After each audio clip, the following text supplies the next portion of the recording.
Hello students, welcome to the Clear Physics. So after a long time I'm back and today in this video I'm starting chapter number 3 of class 11 physics. So chapter number 3 is motion in straight line. So basically it is a part of kinematics. तो पहले हम समझते हैं कि what is kinematics. तो actually it is a part of mechanics. जो basic branch है उसका नाम है मैकेनिक्स. मैकेनिक्स एक ब्रांच है फिजिक्स की जिसके अंदर हम स्टडी करते हैं ऑब्जेक्ट्स को जो कि मोशन में है. ठीक है, we study objects which are in motion. And mechanics के फिर फर्दर 3 पार्ट्स हैं जिसके अंदर फर्स्ट आता है स्टैटिक या statics. Second part is this one kinematics and third one is dynamics. Okay, तो what is the basic difference between all these branches. Statics के अंदर हम उन ऑब्जेक्ट्स को स्टडी करते हैं जो कि रेस्ट में है. रेस्ट में क्यों है वो? क्योंकि उनके ऊपर जो नेट फोर्स लग रही होगी वो जीरो हो गई होगी, जिसकी वजह से बॉडी इक्विलिब्रियम में आ गई और उसका मोशन रुक गया तो वो रेस्ट में हो गई. तो हम रेस्ट वाली बॉडीज को हम पढ़ते हैं तो उसको हम बोलते हैं स्टैटिक्स. काइनेमेटिक्स के अंदर हम इन दोनों ब्रांचेस के अंदर हम मोशन वाली ऑब्जेक्ट्स को स्टडी करते हैं. किसी भी ऑब्जेक्ट को स्टडी करेंगे जो कि मोशन में होगी. ओके, लेकिन इन दोनों में डिफरेंस क्या है कि काइनेमेटिक्स के अंदर हम उन फैक्टर्स को डिस्कस नहीं करते जिसकी वजह से मोशन आया है. ओके, उन फैक्टर्स को हम डिस्कस नहीं करेंगे. डायनामिक्स के अंदर हम मोशन को भी स्टडी करेंगे प्लस साथ में जिस फैक्टर्स की वजह से, जिस फोर्स की वजह से मोशन आ रहा है उनको भी स्टडी करेंगे. ओके, तो ये बेसिक डिफरेंस हो गया स्टैटिक्स, काइनेमेटिक्स और डायनामिक्स में, जो कि तीनों ही मैकेनिक्स के पार्ट है. ओके, तो काइनेमेटिक्स को हम फर्दर आगे डिस्कस करते हैं कि क्या होता है इसके अंदर. तो काइनेमेटिक्स के अंदर बेसिकली हमको क्या पढ़ना है, हमको उन ऑब्जेक्ट्स को स्टडी करना है जो कि मोशन में है. तो सबसे पहले हमको ये पता होना चाहिए कि मोशन होता क्या है, और मोशन में जो नहीं है उसका मतलब वो रेस्ट में है. Okay, so what is the difference between motion and rest in terms of physics. हमको वैसे तो पता है कि रेस्ट का मतलब जो बॉडी रुकी हुई है वो रेस्ट में है और जो चल रही है वो मोशन में है. Okay, but in terms of physics अगर हमको डिफाइन करना हो तो हम कैसे डिफाइन करेंगे. सो पहले हम देखते हैं रेस्ट को. ओके, तो रेस्ट के अंदर मान लीजिए ये एक्स एंड वाई एक्सिस है, आपके कोऑर्डिनेट्स हैं, और ये कोई बॉडी है यहाँ पर. तो इस बॉडी की लोकेशन मैं कैसे बताऊंगा, मैं इसके कोऑर्डिनेट से बताऊंगा, x coordinate and y coordinate, और जेड भी ले सकते हैं. एक्स वाई जेड 3 कोऑर्डिनेट्स होते हैं. तो अगर ये बॉडी रेस्ट में होगी तो इसके ये एक्स एंड वाई कोऑर्डिनेट्स हमेशा कांस्टेंट रहेंगे, ये कभी भी चेंज नहीं होंगे क्योंकि इसकी पोजीशन चेंज नहीं हो रही होगी because it is in rest.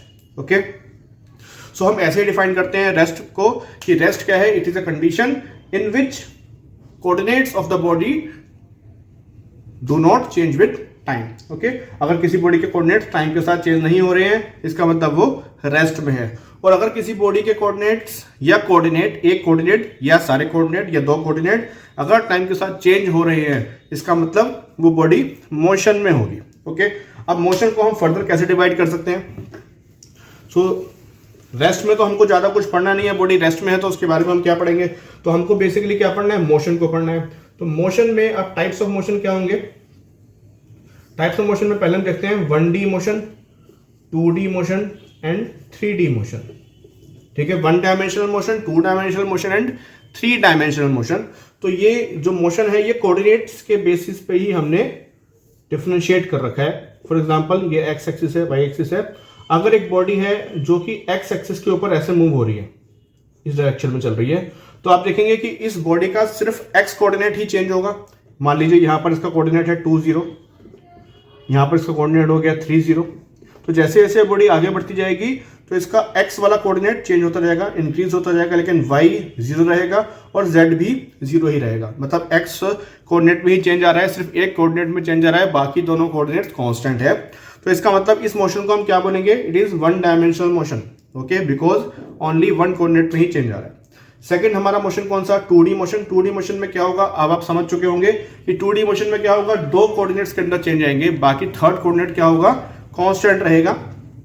तो इसमें हम ऐसे मान सकते हैं कि जैसे मान लो कोई बॉडी ऐसे मूव कर रही है, तो यहां पर हम देखेंगे कि अगर बॉडी ऐसे जा रही है तो उसके एक्स और वाई दोनों कोऑर्डिनेट्स चेंज हो रहे होंगे, लेकिन जेड कोऑर्डिनेट कांस्टेंट होगा. जेड कोऑर्डिनेट की वैल्यू क्या होगी, 0 रहेगी, क्योंकि ये एक्स वाई प्लेन में बॉडी मूव कर रही है। ओके, ऐसे गई, फिर ऐसे गई, ऐसे गई, तो यहाँ पर सिर्फ एक्स और वाई कोऑर्डिनेट चेंज हो रहे हैं, जेड वाला जो कोऑर्डिनेट है वो कांस्टेंट रहेगा, उसकी वैल्यू यहाँ पर 0 रहेगी, because it is the body is moving in x y plane.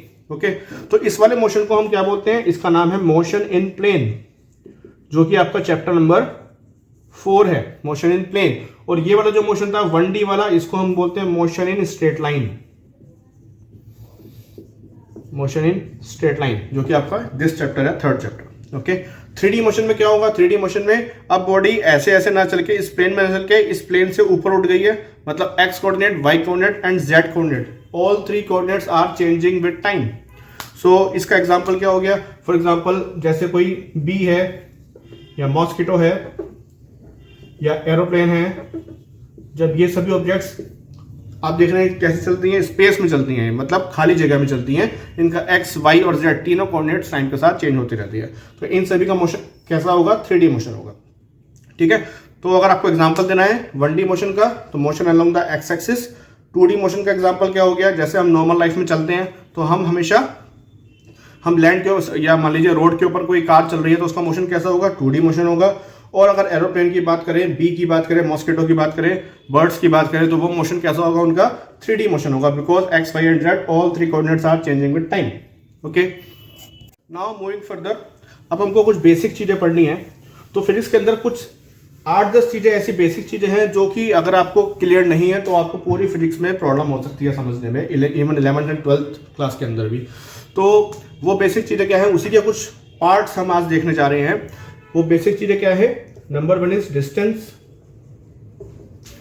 Displacement, speed, velocity and acceleration. तो ये सभी नाम आपने सुने होंगे। इनका बेसिक डिफरेंस क्या है और इनका मीनिंग क्या होता है, इनका फिजिकल मीनिंग क्या होता है, इनकी डेफिनेशन हो सकता है आपको पता हो, बट इनका फिजिकल मीनिंग क्या है वो हमको पता होना चाहिए, क्योंकि हम फिजिक्स पढ़ रहे हैं। ओके, तो हम एक एक करके देखते हैं ये सब चीज़ें क्या होती हैं, और ये आपको बहुत अच्छे से इनका डिफरेंस क्लियर होना चाहिए, तभी आपको आगे फिजिक्स अच्छे से समझ आएगी। तो पहले हम देखते हैं डिस्टेंस क्या होता है। What is distance? तो डिस्टेंस की डेफिनेशन क्या होती है, it is the actual path travelled, actual path travelled, किसी भी 2 पॉइंट्स के बीच में हमने कितना एक्चुअल में डिस्टेंस ट्रेवल किया है, मतलब पाथ ट्रेवल किया है, उसको हम बोलते हैं डिस्टेंस। फॉर एग्जांपल, अगर ये पॉइंट ए है, ये एक दूसरा पॉइंट है B, so I want to move from A to B. So A to B जाने के मेरे पास n नंबर ऑफ पाथ्स हैं, इनफाइनाइट पाथ्स हैं। सबसे सिंपल बात तो ये है कि मैं ऐसे चलूं, एक पाथ मेरा ऐसे बन सकता है, एक पाथ मेरा ऐसे बन सकता है, और ऐसे भी बन सकता है। ओके, तो ये इनफाइनाइट पाथ्स बन जाएंगे मेरे ए से बी जाने के। तो आप देख रहे हैं कि हर एक पाथ की दूरी अलग अलग होगी। अगर मैं ऐसे चलूंगा तो मेरी सबसे छोटी दूरी होगी, यहाँ पर दूरी थोड़ी बढ़ गई, यहाँ पर दूरी और बढ़ गई, और इस वाले पाथ से अगर मैं जाऊंगा तो मेरी दूरी और ज़्यादा बढ़ गई है। तो इसका मतलब हर एक पाथ की दूरी अलग अलग है। तो ये जो दूरी है, जिस रास्ते से मैं जा रहा हूँ, उस रास्ते पे मैं एक्चुअली कितना चल रहा हूँ, कितना डिस्टेंस, कितना मैं दूरी कवर कर रहा हूँ, उसको हम बोलते हैं distance, actual path travelled. Okay, जिस पाथ पे मैं जा रहा हूँ उस पर मैं कितना चला, उसको हम बोलते हैं डिस्टेंस। इसलिए इसकी डेफिनेशन हो गई एक्चुअल पाथ ट्रेवल्ड। ओके, सो इसका यूनिट क्या होगा, मीटर्स में इसको हम मेजर करते हैं, किलोमीटर्स में भी कर सकते हैं, बट ऐसा यूनिट क्या है डिस्टेंस का, वो मीटर है। ठीक है, नेक्स्ट हम देखते हैं डिस्प्लेसमेंट। डिस्प्लेसमेंट, सो डिस्प्लेसमेंट क्या है, it is the shortest path travelled.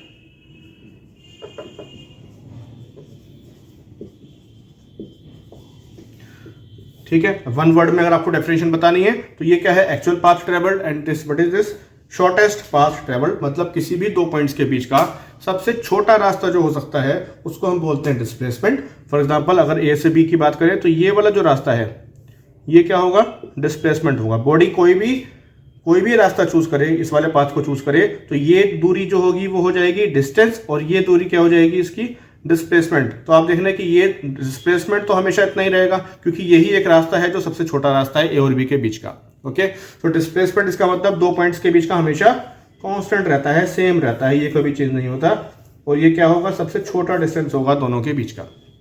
Okay, इसको भी हम मीटर में ही मेजर करेंगे, एसआई यूनिट इसका भी मीटर ही होगा। ओके, और डिफरेंस क्या हो सकता है इसमें, और क्या डिफरेंस है, आपने स्केलर्स और वेक्टर्स अगर पढ़ा होगा तो डिस्टेंस जो है वो एक स्केलर क्वांटिटी है and displacement is a vector quantity. इसीलिए क्योंकि ये वेक्टर क्वांटिटी है तो ये पॉजिटिव भी हो सकता है और नेगेटिव भी हो सकता है, बट डिस्टेंस क्योंकि एक स्केलर क्वांटिटी है तो ये हमेशा पॉजिटिव रहता है, ये नेगेटिव में नहीं होता है। ओके, तो ये बेसिक डिफरेंस हो गया। और इसके अलावा अगर कोई बॉडी मूव कर रही है तो डिस्टेंस तो हमेशा होगा ही होगा। अगर कोई बॉडी मोशन में है तो इसका मतलब ये कभी भी जीरो के इक्वल नहीं होगा, it is not equal to zero. But अगर बॉडी मोशन में है तो ऐसा पॉइंट हो सकता है, ऐसी कंडीशन हो सकती है कि डिस्प्लेसमेंट जीरो हो। बॉडी मूव भी कर रही है फिर भी डिस्प्लेसमेंट जीरो हो सकता है। ठीक है, कैसे हो सकता है, ऐसा हो सकता है क्योंकि मान लीजिए कोई बॉडी है, ये पहले ए से बी गई, लेफ्ट की ए से बी तक का डिस्टेंस जो है वो 100 मीटर का है। तो बॉडी पहले मूव करी ए से बी और फिर वापस बी टू ए आ गई है। ओके, तो ए से बी जाने का अब हम दोनों चीज निकालें, डिस्टेंस निकालते हैं और डिस्प्लेसमेंट निकालते हैं। ठीक है, तो ए से बी अगर हम गए तो कितना डिस्टेंस मूव किया हमने, हम ऐसे चल रहे हैं स्ट्रेट लाइन में, डिस्टेंस हमने मूव किया 100 मीटर और डिस्प्लेसमेंट कितना है वो भी 100 मीटर होगा क्योंकि शॉर्टेस्ट पाथ भी यही है। और बी से ए आए वापस तो डिस्टेंस कितना हो गया, फिर से 100 मीटर हो गया और डिस्प्लेसमेंट भी 100 मीटर हो गया। लेकिन अगर हम टोटल देखें तो टोटल क्या हुआ, बॉडी ए से बी गई और वापस बी से ए आ गई, तो वापस क्योंकि बॉडी उसी पॉइंट पर आ गई जिस पॉइंट से उसने स्टार्ट किया था, इसलिए डिस्प्लेसमेंट कितना हो गया, डिस्प्लेसमेंट हो गया 0 और डिस्टेंस कितना हो गया, डिस्टेंस हो गया 200, 100 जाने का और 100 वापस आने का। ओके, तो ये डिफरेंस है डिस्प्लेसमेंट और डिस्टेंस के अंदर। क्लियर है? सो इस केस में हम देख रहे हैं डिस्टेंस 200 हो गया और डिस्प्लेसमेंट 0 हो गया, बिकॉज जहां से स्टार्ट किया था वही उसी पॉइंट पर बॉडी वापस आ गई है। तो initial and final positions are same, therefore displacement is equal to 0। Moving further, अब हमको देखना है कि स्पीड और वेलोसिटी क्या होती है और उनके बीच में क्या डिफरेंस है। तो स्पीड ये आप छोटी क्लासेस में भी पढ़ चुके होंगे। स्पीड क्या होता है, it is distance upon time, distance upon time, this is the formula for speed. And इसका यूनिट क्या होगा, यूनिट होगा एसआई यूनिट, इसका मीटर पर सेकंड है और बाकी आप किलोमीटर पर आवर में भी स्पीड को मेजर करते हैं। अगर हमको कार की स्पीड मेजर करनी है, जो हमारे कार में स्पीडोमीटर होता है, तो वो हमको स्पीड किस में बताता है, वो हमको किलोमीटर पर आवर में बताता है और हम उसको कन्वर्ट कर सकते हैं फिर मीटर पर सेकंड में। ओके, वो कैसे करते हैं वो हम नेक्स्ट क्लासेस में देख लेंगे। तो स्पीड का फॉर्मूला क्या हो गया, डिस्टेंस अपॉन टाइम। तो अगर मेरे पास स्पीड कहीं पे लिखी है 50 मीटर पर सेकंड, तो इसका फिजिकल मीनिंग क्या हुआ, इसका फिजिकल मीनिंग ये हुआ कि बॉडी 1 सेकंड के अंदर 50 मीटर का डिस्टेंस कवर कर रही है। ठीक है, ये सिंपल सा इसका मीनिंग हो गया। स्पीड स्केलर क्वांटिटी है, स्केलर क्वांटिटी का मतलब इसकी कोई डायरेक्शन नहीं होती, तो इसलिए नो डायरेक्शन, स्पीड की कोई डायरेक्शन नहीं होगी, नो डायरेक्शन। और क्योंकि ये स्केलर क्वांटिटी है इसलिए हमेशा पॉजिटिव क्वांटिटी होगी, ऑलवेज पॉजिटिव, हमेशा प्लस में रहेगी। Next vector, sorry velocity. तो वेलोसिटी क्या है, वेलोसिटी एक वेक्टर क्वांटिटी है। वेक्टर क्वांटिटी है, इसका मतलब यहां पर क्या आएगा, यहां पर डायरेक्शन आएगी। It is mandatory to mention the direction of velocity. आपको वेलोसिटी की डायरेक्शन बतानी, अगर आप वेलोसिटी बोल रहे हो तो आपको डायरेक्शन जरूर बतानी पड़ेगी, because velocity is a vector quantity. Unit इसका भी सेम रहेगा, मीटर पर सेकंड या किलोमीटर पर आवर। ओके, और इसका फॉर्मूला क्या होगा, velocity is equals to displacement upon time. So ध्यान दीजिए यहां पर फॉर्मूला क्या था, speed equals to distance upon time, but velocity is equals to displacement upon time. तो आप देखेंगे डिस्प्लेसमेंट का यूनिट मीटर, टाइम का यूनिट सेकंड, तो यूनिट क्या बन गया, मीटर पर सेकंड, ओके, या किलोमीटर पर आवर। ठीक है, अब क्योंकि ये वेक्टर क्वांटिटी है तो डायरेक्शन होगी, तो इसलिए इसकी वैल्यू पॉजिटिव भी हो सकती है और नेगेटिव भी हो सकती है, बट वेलोसिटी स्पीड की वैल्यू सिर्फ पॉजिटिव होती है। वेलोसिटी की वैल्यू पॉजिटिव भी हो सकती है और नेगेटिव भी हो सकती है, and even it can also be zero भी हो सकती है आपकी वेलोसिटी। कब जीरो होगी? जब डिस्प्लेसमेंट जीरो हो जाएगा। डिस्प्लेसमेंट जीरो कब होता है? हमने देखा था अभी कि जब इनिशियल और फाइनल पॉइंट्स दोनों एक ही पॉइंट पर मिल जाते हैं, जब इनिशियल और फाइनल पोजीशन सेम हो जाती है। फॉर एग्जांपल, एक बॉडी ने सर्कल में चलना स्टार्ट किया और यहां से चल के बॉडी वापस यहां पर पहुंच गई। ये इस ए पॉइंट से स्टार्ट किया था और वापस ए पॉइंट पे बॉडी आ गई। तो इसका मतलब अगर इसने एक राउंड कंप्लीट करा ऐसे, तो एक राउंड कंप्लीट करने के बाद इसका डिस्प्लेसमेंट कितना हुआ? तो जीरो हुआ, बिकॉज इनिशियल पोजीशन ये थी और फाइनल पोजीशन भी यही हो गई। लेकिन अगर आपसे पूछे कि डिस्टेंस कितना ट्रेवल हुआ, तो डिस्टेंस क्या होगा इस केस में? जितना इस सर्कल का सरकमफ्रेंस है, मतलब 2πr। ओके, सो अगर इस बॉडी ने सर्कल के अंदर 10 राउंड्स लगा लिए, तो 10 राउंड्स लगाने के बाद डिस्टेंस कितना हुआ? डिस्टेंस तो हो गया 10 इंटू 2πr, बट डिस्प्लेसमेंट कितना होगा? डिस्प्लेसमेंट चाहे 10 राउंड्स लगाए चाहे 100 राउंड्स लगाए, फिर भी डिस्प्लेसमेंट कितना होगा? जीरो होगा, क्योंकि एक राउंड जब कंप्लीट होता है तो उसके बाद बॉडी वापस उसी पोजीशन पे आ जाती है जहां से उसने स्टार्ट किया था। मतलब इनिशियल और final positions are same, therefore displacement is equals to zero. Okay, और इसी तरीके से अगर आपको ये बोला जाए कि ये बॉडी है, इसने स्टार्ट किया सर्कल के अंदर और ये यहां से स्टार्ट करके और यहां पर पहुंची, इस बी पॉइंट पर पहुंच गई, जो कि इसके डायमेट्रिकली अपोजिट पॉइंट है। तो अब आपको बताना है कि डिस्टेंस कितना होगा और डिस्प्लेसमेंट कितना होगा। तो डिस्टेंस इस केस में कितना होगा? डिस्टेंस होगा, ये हाफ सर्कमफ्रेंस हो गया, तो हाफ सर्कमफ्रेंस मतलब 2πr divided by 2, it is πr। And displacement क्या होगा? तो हम देखेंगे डिस्प्लेसमेंट का मतलब क्या होता है? इनिशियल और फाइनल के बीच में स्मॉलेस्ट डिस्टेंस। तो this is initial point, this is final point, इनके बीच में स्मॉलेस्ट डिस्टेंस क्या बनेगा? तो ये बनेगा, and this is equal to diameter. So displacement क्या हो गया? 2r means diameter. Okay, similarly अगर बॉडी यहां से चल के और इस पॉइंट पर आके रुक रही है, मतलब ये इनिशियल पॉइंट है और ये फाइनल पॉइंट है, तो ये आपका इतना डिस्टेंस जो होगा, इतना डिस्टेंस क्या होगा? ये आपका हो जाएगा πr। डिस्टेंस इस केस में क्या हो जाएगा? πr by 2। πr बाई 2 तो इतना डिस्टेंस हुआ, ये पूरा 2πr था। 2πr को अगर मैं 4 से डिवाइड करूंगा तो ये πr बाई 2, ये भी πr बाई 2, ये भी πr बाई 2, तो πr बाई 2 इंटू 3, ये तो हो गया आपका डिस्टेंस। और डिस्प्लेसमेंट क्या होगा? तो डिस्प्लेसमेंट आपका ये बनेगा, ये इनिशियल पॉइंट था, ये फाइनल पॉइंट था, ये डिस्टेंस हो गया आपका, ये जो आपका डिस्टेंस बना ये डिस्प्लेसमेंट के इक्वल होगा। और इसको हम कैसे निकालेंगे? तो ये आपका डिस्टेंस r था, ये भी r था, दोनों रेडियस थे, तो इसको हम पाइथागोरस का यूज करके ये आ जाएगा आपके पास √2 टाइम्स r। ओके, सो ये हमने देखा कि स्पीड और वेलोसिटी में क्या डिफरेंस होता है। Speed is equals to distance upon time and velocity is equals to displacement upon time. ये स्केलर क्वांटिटी है, ये वेक्टर क्वांटिटी है, ये हमेशा पॉजिटिव रहता है, ये पॉजिटिव, नेगेटिव एंड जीरो भी हो सकता है। अगर बॉडी मोशन में है तो स्पीड कभी भी जीरो नहीं होगी, but velocity can be zero. Okay, next and the most important is acceleration. So acceleration के अंदर बहुत ज़्यादा डाउट रहता है बच्चों को कि इसका मीनिंग बच्चों को समझ नहीं आता है कि एक्चुअली एक्सेलरेशन है क्या। ओके, सो एक्सेलरेशन का पहले हम फॉर्मूला देखते हैं, डेफिनेशन देखते हैं कि क्या होता है एक्सेलरेशन।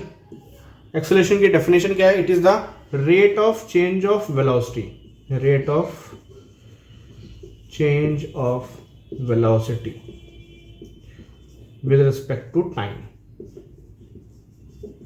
ठीक है, मतलब टाइम के रेस्पेक्ट में वेलोसिटी कितने रेट से चेंज हो रही है। रेट का मतलब कि हम टाइम के साथ देख रहे हैं। ठीक है, फॉर एग्जांपल इसका फॉर्मूला क्या होगा? Change in velocity, change in velocity upon time taken, या चेंज इन टाइम बोल सकते हैं। तो इसको अगर हम लिखें फॉर्मूले के बेस फॉर्म में तो ये होगा delta V upon delta T, मतलब change in velocity upon change in time. ठीक है, तो कितने टाइम में वेलोसिटी के अंदर कितना चेंज आ रहा है, उन दोनों का रेशियो अगर मैं ले लेता हूं तो ये मेरे को क्या मिल जाएगा? एक्सेलरेशन मिल जाएगा। ओके, सो एक्सेलरेशन का फॉर्मूला क्या हो गया? Delta V upon delta T. In terms of differentials भी इसको हम लिख सकते हैं, तो डिफरेंशिएशन की फॉर्म में आ जाएगा A equals to D V upon D T. Okay, अब इसका मीनिंग समझते हैं हम क्या होगा। पहले इसका यूनिट देखते हैं कि यूनिट क्या बनेगा इसका। तो हम देखते हैं यूनिट इसका अगर मैं लिखूं तो ऊपर आ रहा है वेलोसिटी, नीचे आ रहा है टाइम। वेलोसिटी का यूनिट क्या होता है? मीटर पर सेकंड, टाइम का यूनिट क्या होता है? सेकंड। तो यूनिट क्या बना इन दोनों का मिला के? मीटर पर सेकंड स्क्वायर। इसको मैं ऐसे भी लिख सकता हूँ, मीटर पर सेकंड स्क्वायर। ओके, तो ये यूनिट बन गया आपका वेलोसिटी का, मीटर पर सेकंड स्क्वायर। अब इसका मतलब क्या है? इसका मतलब देखिए, फॉर एग्जांपल मान लीजिए अगर मैं बोलता हूँ कि एक्सेलरेशन किसी बॉडी का 2 मीटर पर सेकंड स्क्वायर है, तो इसको अगर मैं इस फॉर्म में ब्रेक करके लिखूँ, इस फॉर्म में, तो ये कैसे लिख सकता हूँ? इसको मैं लिख सकता हूँ 2 मीटर पर सेकंड एंड पर सेकंड। ओके, 2 मीटर पर सेकंड, इन दोनों को अगर मैं कंबाइन कर दूंगा तो वापस ये आ जाएगा 2 मीटर पर सेकंड स्क्वायर। अब इसका मतलब क्या है? इसका मतलब ये है कि 1 सेकंड के अंदर, in 1 second, velocity is changing by 2 metre पर सेकंड। ओके, मतलब अगर एक बॉडी है, उसकी वेलोसिटी अभी 0 है, अभी वो रेस्ट में है, उसकी वेलोसिटी कितनी है? 0 है। अगर उसके अंदर इतना एक्सेलरेशन आ जाएगा तो आफ्टर 1 सेकंड, 1 सेकंड के बाद उसकी वेलोसिटी कितनी हो जाएगी? 2 मीटर पर सेकंड हो जाएगी, क्योंकि एक्सेलरेशन कितना है? 2 मीटर पर सेकंड स्क्वायर। 2 मीटर पर सेकंड स्क्वायर एक्सेलरेशन का मतलब यह है कि हर एक सेकंड के अंदर उसकी वेलोसिटी 2 मीटर पर सेकंड से इंक्रीज होती जाएगी। तो 1 सेकंड बाद उसकी वेलोसिटी हुई 2 मीटर पर सेकंड, एक और सेकंड अगर बीत गया, मतलब 2 सेकंड बाद उसकी वेलोसिटी कितनी हो गई? 4 मीटर पर सेकंड, और 3 सेकंड बाद कितनी वेलोसिटी हो गई? 6 मीटर पर सेकंड। तो हर एक सेकंड जैसे जैसे बीतता रहेगा तो हर एक सेकंड पर उसकी वेलोसिटी 2 मीटर पर सेकंड से इंक्रीज होती जाएगी। Y increase? क्योंकि एक्सेलरेशन कैसा है आपका? पॉजिटिव है। अगर यही एक्सेलरेशन आपका माइनस में होता तो वेलोसिटी डिक्रीज होती। कितनी वैल्यू से डिक्रीज होती? 2 मीटर पर सेकंड से डिक्रीज होती। हर एक सेकंड में वेलोसिटी 2 मीटर पर सेकंड से कम हो जाती। फॉर एग्जांपल, अभी एक बॉडी चल रही है, इसकी वेलोसिटी मान लेते हैं 10 मीटर पर सेकंड है, और अगर इस बॉडी का एक्सेलरेशन -3 मीटर पर सेकंड स्क्वायर है, तो 1 सेकंड के बाद, आफ्टर 1 सेकंड, इस बॉडी की स्पीड कितनी हो जाएगी? वेलोसिटी कितनी हो जाएगी? तो क्योंकि माइनस में है, इसका मतलब 1 सेकंड में 3 मीटर पर सेकंड कम हो जाएगी। तो कम हो जाएगी, तो अभी 10 मीटर पर सेकंड, तो 1 सेकंड के बाद 7 मीटर पर सेकंड हो जाएगी। और अगर इतना ही एक्सेलरेशन रहा तो आफ्टर 2 सेकंड कितनी हो जाएगी? 7 में से हम 3 और माइनस कर देंगे तो ये हो जाएगा 4 मीटर पर second. Okay, so this is the meaning of acceleration, कि 1 सेकंड में कितना चेंज आएगा वेलोसिटी के अंदर। ओके, इसी को, जो अगर आपका एक्सेलरेशन नेगेटिव में हो तो इसी को हम एक नए नाम से जानते हैं, जिसका नाम है रिटार्डेशन। रिटार्डेशन, तो retardation is nothing but it is the negative acceleration. अगर किसी बॉडी की वेलोसिटी कम हो रही है, इसका मतलब उसका एक्सेलरेशन कैसा होगा? नेगेटिव होगा, और उसी नेगेटिव एक्सेलरेशन को हमने एक नया नाम दिया, रिटार्डेशन। ओके, तो अगर कहीं पर रिटार्डेशन लिखा है, आपको ऐसे क्वेश्चन में गिवन है कि retardation of a body is 2 metre पर सेकंड स्क्वायर, तो आपको समझ जाना है कि इसका मतलब उसका एक्सेलरेशन कितना है? -2 मीटर पर सेकंड स्क्वायर है। ओके, सिमिलरली हमको सबको पता है, आपने छोटी क्लासेस में भी पढ़ा होगा कि ग्रेविटी की वजह से जो एक्सेलरेशन आता है किसी बॉडी के अंदर, वो कितना होता है? G = 9.8 मीटर पर सेकेंड स्क्वायर। ये हम पढ़ चुके हैं ऑलरेडी कि G की वैल्यू कितनी है? 9.8 मीटर पर सेकेंड स्क्वायर है। तो ये आप देख रहे हैं कि इसका यूनिट क्या है? मीटर पर सेकेंड स्क्वायर। इसका मतलब क्या है? ये है एक्सेलरेशन। अब ये किसकी वजह से आता है एक्सेलरेशन? तो ये ग्रेविटी की वजह से आता है। अर्थ हर एक ऑब्जेक्ट को अपनी तरफ खींचता है, एक फोर्स लगाता है ग्रेविटेशन की। उस फोर्स की वजह से हर एक बॉडी के अंदर कुछ एक्सेलरेशन आता है।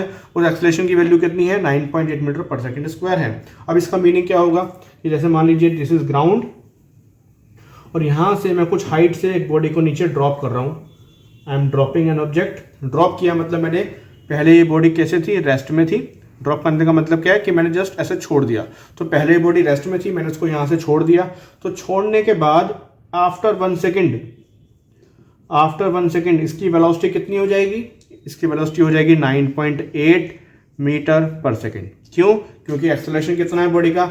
9.8 मीटर पर सेकेंड स्क्वायर है। इसका मतलब क्या है? इसका मतलब यह है कि हर एक सेकेंड में 9.8 मीटर पर सेकेंड का चेंज आएगा वेलोसिटी के अंदर। अब क्योंकि इसकी वैल्यू पॉजिटिव है तो इसका मतलब वेलोसिटी बढ़ेगी। तो पहले वेलोसिटी 0 थी, 9.8 मीटर पर सेकंड आप प्लस करेंगे उसमें तो इतना आएगा। अगर आपसे पूछ रहा है आफ्टर 2 सेकंड, 2 सेकंड बाद वेलोसिटी कितनी होगी? तो 9.8 plus 9.8, so this is 19.6 metre पर सेकंड। ठीक है, आफ्टर 3 सेकंड कितना होगा? तो 9.8 इंटू 3 हो जाएगा। तो जितने सेकंड बाद आपको निकालना है उतनी वैल्यू से हम 9.8 को मल्टीप्लाई कर देंगे तो आपको वेलोसिटी मिल जाएगी कि इतने सेकंड के बाद बॉडी की वेलोसिटी कितनी हो जाएगी। ठीक है, इसीलिए अगर आप एक बॉडी को इतनी हाइट से गिरोगे या इससे ज़्यादा हाइट से, अगर आप ऊपर से ज़्यादा ऊंचाई से अगर हम बॉडी को नीचे ड्रॉप करते हैं तो आप देखेंगे नीचे आते आते जिस बॉडी को आपने ज़्यादा ऊंचाई से थ्रो किया है, ड्रॉप किया है, उस बॉडी की स्पीड या वेलोसिटी बहुत हाई होगी। क्यों हाई होगी? क्योंकि जितनी आप ऊंचाई से बॉडी को थ्रो करोगे उतना ही ज़्यादा टाइम लगेगा, उतनी ज़्यादा सेकंड्स लगेगा वो नीचे आने में, और आपकी जो वेलोसिटी है वो हर एक सेकंड में इतनी बढ़ती जा रही है, 9.8 9.8 9.8 हर एक सेकंड में इतनी बढ़ती जा रही है। तो जितना कोई बॉडी जितना ज़्यादा टाइम लेगी नीचे आने में, उतनी ही उसकी वेलोसिटी ज़्यादा हो जाएगी। तो ज़्यादा ऊंचाई से आप फेंकोगे तो नीचे आपको ज़्यादा वेलोसिटी मिलेगी, कम ऊंचाई से फेंकोगे तो कम वेलोसिटी मिलेगी, क्योंकि कम ऊंचाई से अगर आप फेंकोगे तो उसको कम टाइम लगेगा, कम सेकंड्स उसने कंज्यूम करे, तो कम सेकंड कंज्यूम करे तो कम उसका वेलोसिटी का इंक्रीज होगा। Okay, so this is the meaning of acceleration. तो इस वीडियो में मैंने आपको ये सभी टॉपिक्स अच्छे से समझा दिए हैं। नेक्स्ट वीडियो में हम आगे डिस्कस करेंगे, इस चैप्टर को आगे फर्दर हम आगे डिस्कस करेंगे, और मैं आपको कुछ न्यूमेरिकल्स भी कराऊंगा। तो अगर आपको वीडियो अच्छी लगी हो तो प्लीज़ इसको लाइक कीजिए और चैनल को सब्सक्राइब कीजिए अगर आप नए हैं तो, और ज़्यादा से ज़्यादा अपने फ्रेंड्स के साथ प्लीज़ इसको शेयर कीजिए। Thank you.